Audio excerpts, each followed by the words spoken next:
कैसे हैं आप। मैं आपका सर अविनाश सर और आज अपन स्टार्ट करेंगे केमिस्ट्री का एक न्यू चैप्टर जो कि है चैप्टर 9 कोऑर्डिनेशन कंपाउंड यानी उप सहसंयोजक यौगिक। इनका एक और नाम होता है बच्चों संकुल लवण। ठीक है, तो अपन इसको स्टार्ट करेंगे लवण से। देखो संकुल का मतलब क्या होता है ये बाद में समझेंगे, अपन इसको स्टार्ट करेंगे लवण से। देखो लवण होता है ऐसा पदार्थ जो अम्ल और क्षार से मिलकर बने। ठीक है, एसिड और बेस से मिलकर बनने वाले पदार्थ या सब्सटेंस को अपन सॉल्ट कहते हैं। जैसे फॉर एग्जांपल HCl है हमारे पास। HCl क्या है बच्चों, अम्ल होता है और NaOH क्या होता है, क्षार होता है, सोडियम हाइड्रोक्साइड HCl। इन दोनों के जब अपन मिलाते हैं तो हमारे पास क्या मिलता है, NaCl लवण। ठीक है, और प्लस जल साथ में निकल जाता है। अब अपन बात करते हैं लवणों के प्रकार की। लवण एक्चुअली में 3 प्रकार के होते हैं बच्चों। ये लवण है ये 3 प्रकार के होते हैं।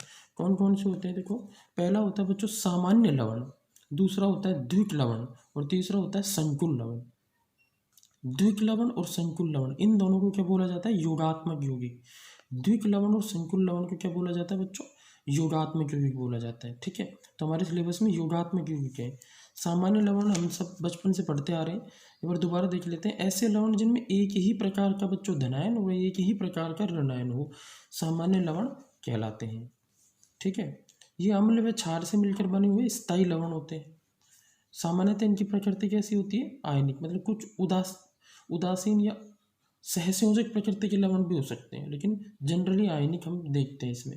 जैसे देखो बच्चों एग्जांपल, ये जितने भी एग्जांपल मैंने लवणों के लिखे हैं ये आयनिक के लिखे हैं। NaCl, NaCl कैसे बनेगा, HCl और NaOH से। KCl ये कैसे बनेगा, KOH और HCl से। ठीक है, K2SO4 ये बनेगा बच्चों KOH, तो क्षार होगा इसको बनाने वाला, जो क्षार होगा वो होगा KOH और जो अम्ल होगा वो कौन सा होगा, H2SO4। तो लवण बन गया पोटेशियम सल्फेट यानी K2SO4। MgCl2 magnesium hydroxide, MgOH का उल्टा ये तो क्षार होगा और HCl अम्ल होगा, इस तरह से। ठीक है, ऐसे फेरस सल्फेट हो जाएगा, ऐसे एल्यूमिनियम क्लोराइड हो जाएगा, अमोनियम सल्फेट हो जाएगा, एल्यूमिनियम सल्फेट। ये सारे के सारे क्या है बच्चों, सामान्य लवण। अब सभी लवणों में देखो एक प्रकार के धनायन है। प्रकार से मतलब ये है कि Na प्लस है यहाँ पर और Cl माइनस है। K प्लस एक प्रकार के धनायन है, K प्लस एक प्रकार के धनायन है, Mg+2 एक प्रकार के धनायन है, Fe+2 एक प्रकार के धनायन है। संख्या तो एक से ज़्यादा होती है, जैसे यहाँ पर संख्या तो 2 है लेकिन प्रकार तो एक ही है, पोटेशियम धनायन। ऐसे अमोनियम धनायन संख्या 2 है लेकिन प्रकार एक ही। तो इस प्रकार से ये हमारे पास सामान्य लवण होते हैं और इनके जो आयन्स होते हैं उनके मध्य आयनिक बंध होता है, इसलिए इनकी प्रकृति आयनिक होती है। चलो बहुत अच्छा, तो अब अपन स्टार्ट करते हैं द्विक लवण। जो द्विक लवण जो होते हैं, द्विक का मतलब है 2। अच्छा, इनकी प्रकृति भी आयनिक होती है द्विक लवणों की। यह 2 का क्या अर्थ है, देखो 2 का अर्थ है, अब देखो 2 से मतलब 2 परिभाषाएं हैं इसकी। देखो ऐसे लवण जिनमें 2 प्रकार के धनायन हो तथा ये 2 सामान्य व स्थायी लवणों को सममोलर मात्रा में उपयुक्त विलायक में घोलकर बनाए जाते हैं। मतलब हमारे पास 2 सामान्य लवण है, ये जो इतने सारे सामान्य लवण, इनमें से कोई 2 सामान्य लवण हमने ले लिए सममोलर मात्रा में। सममोलर मात्रा का मतलब से दोनों का 1-1 मोल ले लिया, या दोनों का आधा-आधा मोल ले लिया, या दोनों के 3-3 मोल ले लिए, या दोनों के 2-2 मोल ले लिए, इसे बोलते हैं सममोलर मात्रा। और हम लेकर के इसको उपयुक्त विलायक में घोल देते हैं। जैसे जल होता है हमारे पास, मैक्सिमम केसेस में जल को हम विलायक लेते हैं। ठीक है, क्योंकि 80% चीज़ें जल में घुल जाती हैं, तो उपयुक्त विलायक में घोल देते हैं जल में, तो हमारे पास द्विक लवण प्राप्त होता है। जैसे सामान्य लवणों में एक ही प्रकार का धनायन था, द्विक लवणों में बच्चों 2 प्रकार के धनायन होंगे और ये 2 सामान्य लवणों को घोलने पर सममोलर मात्रा में बनते हैं। ठीक है, देखो पहला एग्जांपल है मोर लवण। तो मोर लवण को बनाने के लिए 2 प्रकार के सामान्य लवण लिए, FeSO4 लिया है, फेरस सल्फेट, और दूसरा अमोनियम सल्फेट। देखो यहाँ से ले लिया FeSO4 और अमोनियम सल्फेट, और दोनों को उपयुक्त विलायक जल में घोल दिया। ठीक है, तो ये हमारे पास क्या मिल गया तो मोर लवण मिल गया। ठीक है, ये जो 6H2 है इसे अपन क्या बोलते हैं, ये होता है क्रिस्टल जल। ये FeSO4 और अमोनियम सल्फेट के जो क्रिस्टल्स होते हैं बच्चों, उनमें जो गैप पाया जाता है उनमें कुछ जल के अणु फंस जाते हैं, तो उनको क्रिस्टलन जल बोलते हैं अपन। ठीक है, नेक्स्ट बच्चों एग्जाम्पल फिटकरी है, पोटाशियम भी बोलते हैं इसको। फिटकरी में क्या होता है, एक सामान्य लवण पोटेशियम सल्फेट होता है, दूसरा एल्यूमिनियम सल्फेट होता है, और उपयुक्त विलायक जल में घोल कर इन्हें प्राप्त किया जाता है। ठीक है, अच्छा तीसरा एग्जाम्पल बच्चों कार्नेलाइट होता है। इसमें एक सॉल्ट KCl, दूसरा MgCl2 होता है, दोनों को जल में घोल कर प्राप्त किया जाता है।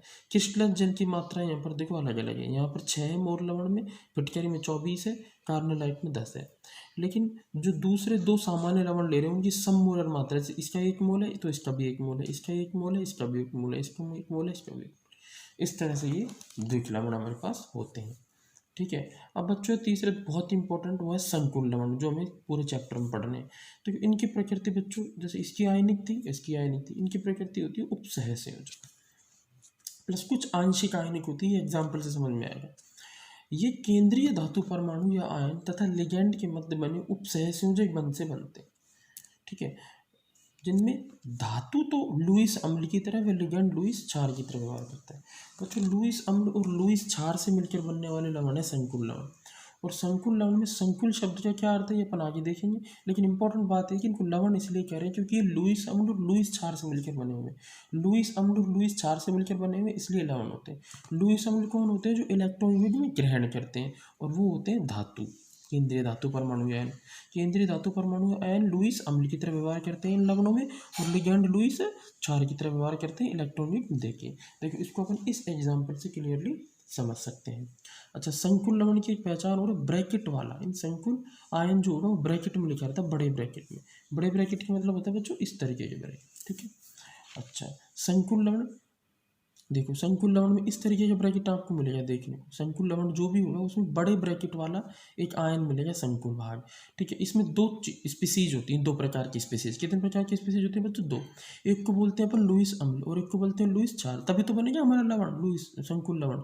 लुईस अम्ल और लुईस क्षार संकुल क्यों कह रहा है ये बाद में बताऊंगा। लुईस अम्ल और लुईस क्षार के बीच में बच्चों उपसहसंयोजक बंध होता है। देखो लुईस अम्ल मतलब इलेक्ट्रॉनिक में लेने वाले पदार्थ, पढ़ रखा आपने 11th क्लास में। ऐसे ऐसे अम्ल जो इलेक्ट्रॉनिक में लेते हैं, और लुईस क्षार मतलब ऐसे क्षार जो इलेक्ट्रॉनिक में देते हैं। इलेक्ट्रॉनिक में लेने वाले पदार्थ अम्ल और इलेक्ट्रॉनिक में देने वाले पदार्थ क्या होते हैं? क्षार। लेकिन कौन से? लुईस अम्ल और लुईस क्षार। तो यहाँ पर धातु होता है जो केंद्रीय धातु परमाणु आयन जिसको बोल रहे हैं, वो इलेक्ट्रॉनिक में बच्चों ग्रहण करने वाला होता है, मतलब ये लुईस अम्ल की तरह व्यवहार करता है। और जो लिगैंड होता है एल लिगैंड, ये होता है या तो उदासीन या ऋणावेशित समूह, जो इलेक्ट्रॉनिक में धातु को प्रदान करता है। ठीक है। और दोनों के बीच में कौन सा बंध बनता है? उपसहसंयोजक बंध। इसलिए इस प्रकार के लवणों को उपसहसंयोजक लवण कहा जाता है। और लवण क्यों कहते हैं? क्योंकि लुईस अम्ल और लुईस क्षार यहाँ पर मौजूद है, और लवण के लिए शर्त है अम्ल और क्षार होने चाहिए। ठीक है, तभी लवण बनेगा। एग्जाम्पल देखिए इसके बच्चों, K4 और बड़े ब्रैकेट के अंदर लिखा हुआ है अम्ल और क्षार। मतलब ये Fe क्या है बच्चों? केंद्रीय धातु परमाणु, और ये क्या हो गया? Cyanide ligand. तो Fe केंद्रीय धातु परमाणु या आयन, जैसे यहाँ पर भाई केंद्रीय धातु परमाणु तब बोलेंगे जब वो उदासीन अवस्था में हो, और आयन तब बोलेंगे जब उस पर कोई आवेश हो। और आवेश सामान्यतः कौन सा होता है? धनावेश होता है धातुओं के ऊपर। साइनाइड है बच्चों ऋणावेशित लिगैंड यहाँ पर, और दोनों के बीच में है ये ग्राही हो गया, मतलब लुईस अम्ल हो गया, इलेक्ट्रॉनिक मिलेगा। और साइनाइड क्या हो गया बच्चों? दाता, मतलब लुईस क्षार। अच्छा, अब अपन बच्चों हमारा टॉपिक स्टार्ट करते हैं योगात्मक यौगिक। वैसे योगात्मक यौगिक क्या होते हैं? द्विक लवण और संकुल लवण ही होते हैं योगात्मक यौगिक। ठीक है। लेकिन इसको एक अलग तरह से परिभाषित और कर सकते हैं अपन। अन्य नाम और होता है इसका आणविक यौगिक से भी पूछ सकते हैं। योगात्मक यौगिक को आणविक यौगिक भी कहा जाता है। अच्छा, हम स्टार्ट करते हैं। देखो, जब दो या दो से अधिक यौगिकों को, ध्यान सुनना, दो या दो से अधिक यौगिकों को एक उपयुक्त विलायक में घोलकर वाष्पित किया जाए, विलायक में घोल दिया तो विलयन बन जाएगा। अब उस विलयन में जो फालतू का जल है उसको उड़ा दिया जाए तो बहुत देर बाद विलायक के अणु तो उड़ जाते हैं, तो एक नए यौगिक के क्रिस्टल प्राप्त होते हैं बच्चों की, नए यौगिक के, और इसे अपन योगात्मक यौगिक कहते हैं। ठीक है। जैसे ये जल हमने ले लिया इस कंटेनर में, एक ले लिया हमने एक स्थायी यौगिक या लवण ए और एक दूसरा स्थायी यौगिक या लवण बी, इन दोनों को इसमें घोल दिया, और अब हमने इसको गर्म करना स्टार्ट, ये तो विलयन हो गया। इस विलयन को गर्म करना स्टार्ट करेंगे। गर्म करना स्टार्ट किया तो धीरे धीरे क्या होगा? जल के अणु इवेपराइज्ड होंगे, यानी वाष्पीकृत होते चले जाएंगे।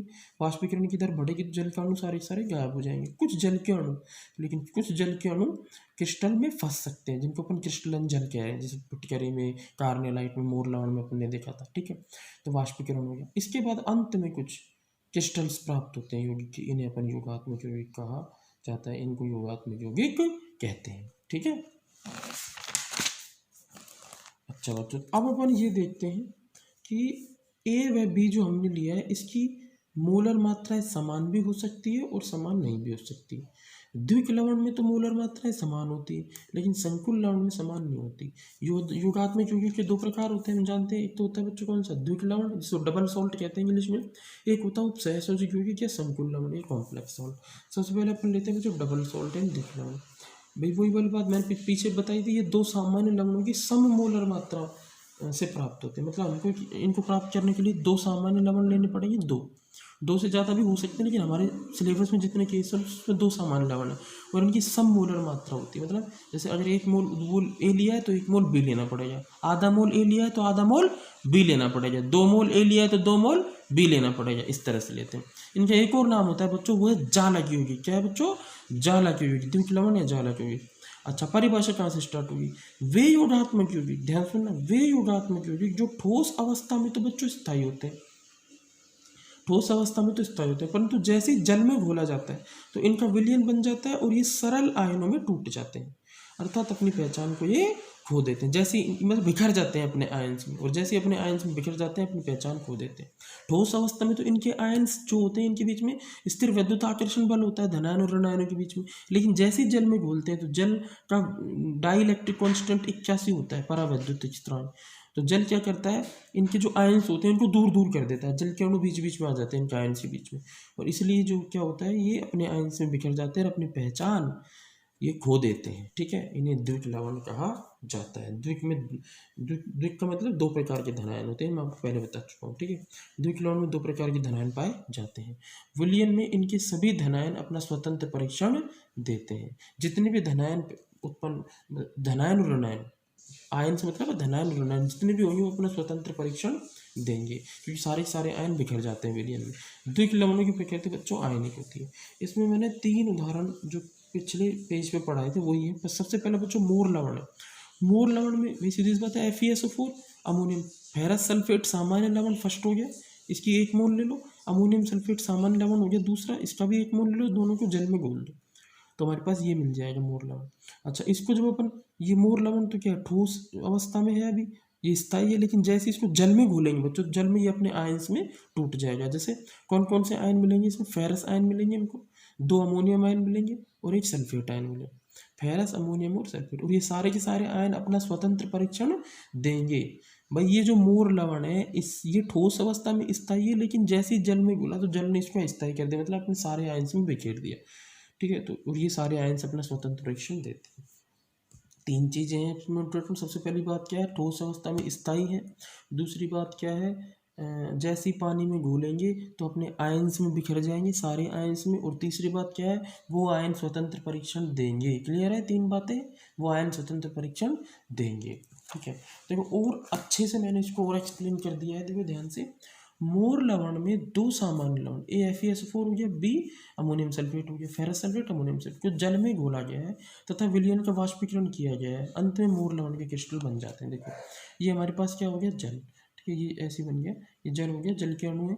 यहाँ पर 1 मोल अमोनियम सल्फेट डाल दिए, इधर से 1 मोल फेरस सल्फेट डालिए, सममोलर मात्रा डाली 2 लवणों, तो कुछ इस तरीके का विलयन बन गया। अब हम इसको गर्म करेंगे। कब तक गर्म करेंगे? जब तक कि हमारे पास एक अंत में ठोस क्रिस्टल्स प्राप्त ना हो जाए। ये ठोस क्रिस्टल किसके होते हैं बच्चों? मोर लवण के। किसके होते हैं?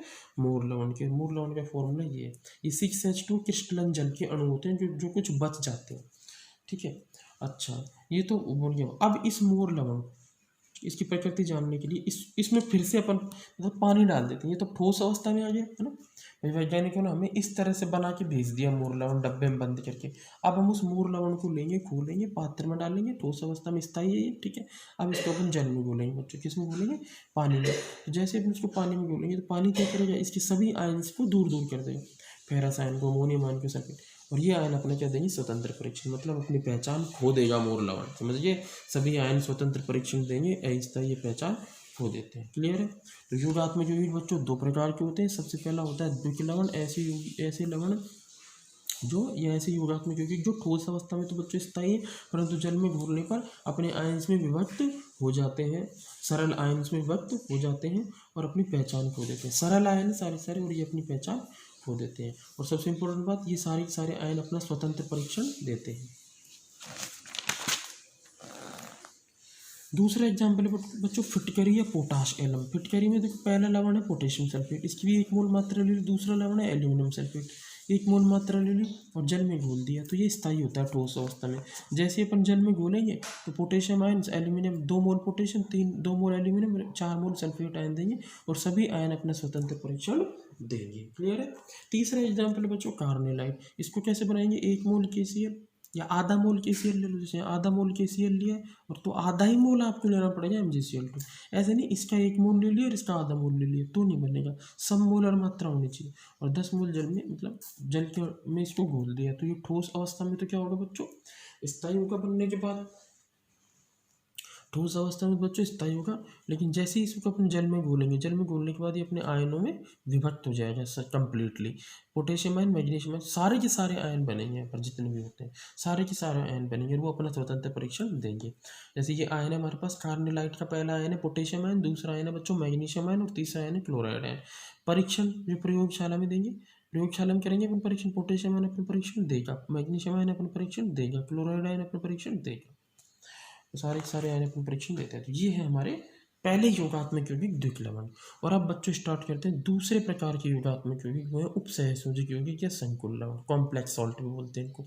ये हमारा चैप्टर है, बहुत ही इंपॉर्टेंट है, मजे आ रहे हैं। देखिए स्टार्ट करते हैं। 2 या 2 से अधिक सामान्य यौगिक या लवण, 2 या 2 से अधिक सामान्य यौगिक या लवणों की सममोलर या विषम मोलर मात्रा से प्राप्त होते हैं। अंतर क्लियर कर लेना। पहला योगात्मक यौगिक कौन सा था बच्चों, पहला योगात्मक यौगिक था हमारा द्विक लवण, उसमें 2 यौगिक 2 ही लवण लेते हैं या 2 या 2 से अधिक लेते हैं, पहली चीज। दूसरा, वहाँ सममोलर मात्रा होती है, सम भी हो सकती है और विषम भी। एग्जाम्पल से क्लियर कर दूंगा, बिल्कुल टेंशन मत लो, सम भी हो सकती है और विषम भी हो सकती है। दूसरा, वहाँ क्या आती है परिभाषा, वे योगात्मक यौगिक जो ठोस अवस्था में तो स्थायी होते हैं लेकिन जलीय विलयन में अस्थायी होते हैं, मतलब अपने आयन से बिखर जाते हैं। लेकिन यहाँ देखो वे योगात्मक यौगिक जो ठोस व जलीय विलयन दोनों में ही स्थायी होते हैं, वे अपनी पहचान बनाए रखते हैं, संकुल यौगिक कहलाते हैं। मतलब अपने आयनों में विभक्त नहीं होते, सरल आयनों में विभक्त नहीं होते, ठीक है। ये अपन ऐसे कह सकते हैं, सारे के सारे आयन नहीं बनते इनसे, संकुल आयन बनते हैं। पहचान क्या है, बड़े ब्रैकेट वाला उपसहसंयोजक मंडल होता है। इन यौगिकों में बड़े ब्रैकेट वाला क्या होता है, उपसहसंयोजक मंडल होता है, ठीक है। और इस उपसहसंयोजक मंडल में 2 स्पीसीज होती हैं बच्चों, वो है पहली धातु और दूसरी है लिगैंड। इन यौगिकों को जल में घोलने पर क्या होता है, ये बहुत इंपॉर्टेंट है। द्विक लवणों को जल में घोलने पर क्या हुआ, तो वो अपने सारे आयन्स देते थे।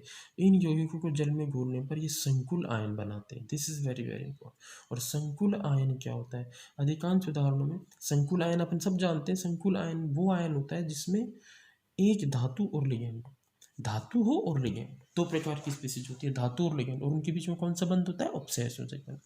अच्छा, अधिकांश उदाहरण ऐसे हैं जिनमें संकुल आयनों के साथ सरल आयन भी होता है, संकुल आयन के साथ सरल आयन।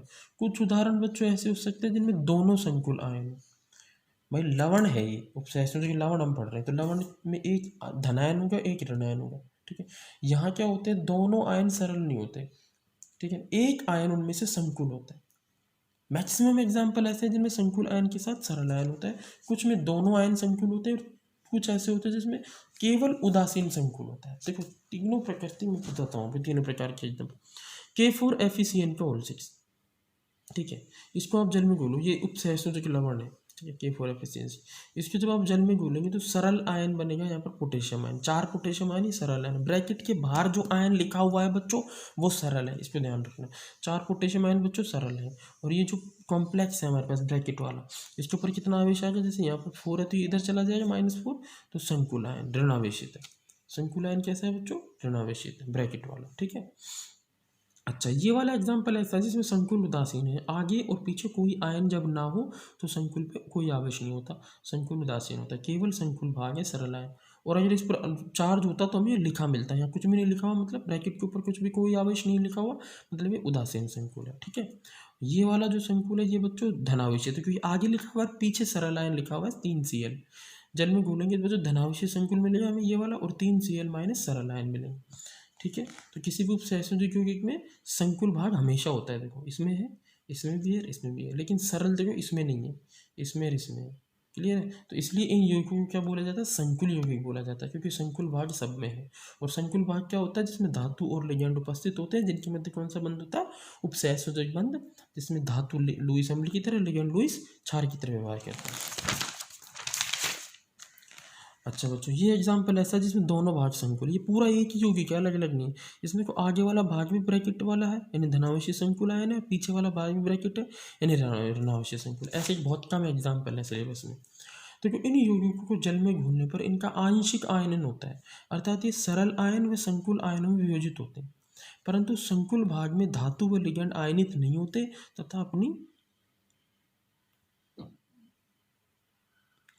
तथा अपनी पहचान विलयन में बनाए रखते हैं। संकुल भाग में धातु व लिगैंड आयनित नहीं होते बच्चों, और अपनी पहचान विलयन में बनाए रखते हैं। ये आपको इंपॉर्टेंट ध्यान रखें। संकुल भाग उपसहसुजिक मंडल में केंद्रीय धातु परमाणु आयन व लिगैंड के मध्य उपसहसुजिक मंडल से बना होता है, जो जल के अणु तोड़ नहीं पाते, अतः ये यौगिक सभी आयनों का परीक्षण नहीं देते। मतलब संकुल भाग में दो स्पीसीज होती हैं बच्चों, एक तो धातु और लिगैंड, और उनके बीच में होता है उपसहसुजिक बंध, और उपसहसुजिक बंध जल के अणु नहीं तोड़ पाते, जल के अणु केवल आयनिक बंध को तोड़ देते हैं, क्योंकि वो खुद आयनिक प्रकृति के होते हैं। समझ रहे हो ना? तो जल के अणु आयनिक प्रकृति के होते हैं, तो आयनिक बंध को ही तोड़ेंगे, उपसहसुजिक बंध को नहीं तोड़ेंगे। इसलिए ब्रैकेट के अंदर जितने भी आयन्स मौजूद है वो अपना स्वतंत्र परीक्षण भी नहीं देंगे और वो आयनित भी नहीं होंगे। ठीक है, तो उपसहसुजिक बंध होता है भाई संकुल भाग लवण में केंद्रीय धातु परमाणु आयन व लिगैंड के मध्य उपसहसुजिक बंध होता है, जो जल के अणु तोड़ नहीं पाते, क्योंकि जल के अणु आयनिक होते हैं, बंध उपसहसुजिक, प्रकृति विपरीत होगी। अतः यौगिक सभी आयनों का परीक्षण नहीं देते। सभी आयनों से मतलब क्या है कि बाहर वाले आयन तो परीक्षण दे देंगे, जैसे K4FeCN6 इसको आप जल में घोलो तो 4 पोटेशियम आयन मिलेंगे और ये बनेगा पूरा संकुल आयन। तो अब बाहर वाले पोटेशियम आयन तो परीक्षण देंगे बच्चों, लेकिन ये जो संकुल आयन है, ये संकुल आयन जो है उसके अंदर बैठे हुए Fe+2 आयन और साइनाइड आयन ये परीक्षण नहीं देंगे। कारण क्योंकि ये आयन विलयन में आएंगे ही नहीं बच्चों। विलयन में क्यों नहीं आएंगे? क्योंकि इनके बीच में उपसहसुजिक बंध बन गया है।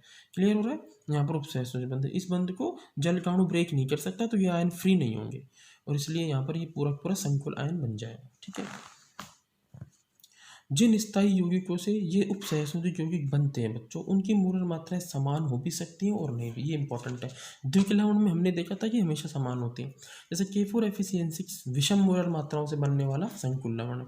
ये कैसे बनता है बच्चों? इसको बनाने के लिए दो लवण लेने पड़ते हैं, एक लेना पड़ता है पोटेशियम साइनाइड और एक लेना पड़ता है फेरस साइनाइड।